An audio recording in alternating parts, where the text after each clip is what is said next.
Binuksan noong Agosto 2022 ang kauna-unahang drive-thru renewal registration facility sa Bicol Region.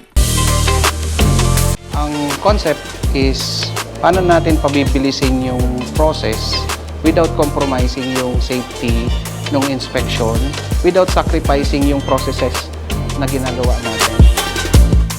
Ayon sa LTO Pili Extension, naisip nila ito upang mapabilis ang proseso at para rin sa kaligtasan ng mga motorista sa panahon ng pandemya.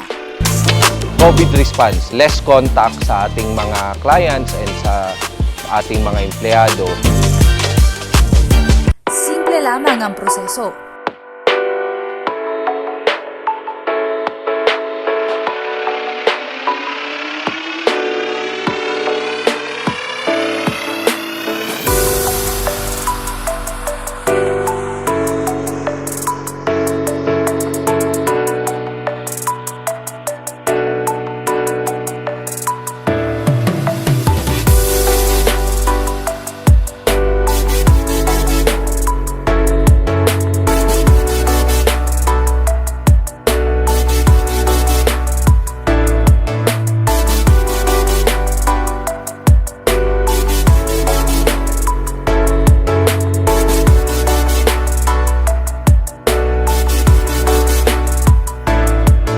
Sa loob ng 30 to 40 minutes lamang na-renew mo na ang iyong sasakyan.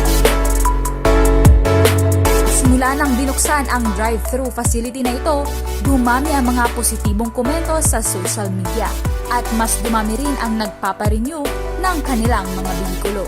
Kampante yung tao and nasa comfort siya nung sasakyan. Hindi ka nabababa ng sasakyan. Kung ikukumpara po natin siya doon sa dating sistema, mas maganda dito kasi isahan na yung pag-i-emission at saka pag-i-inspection. Mag-u-turn ka lang dito sa amin, then paglabas mo, registered ka na. Naiwasan din ang posibleng paglabag sa batas. Comply namin yung Anti-Red Tape Act o yung ARTA. So wala ring fixer talaga.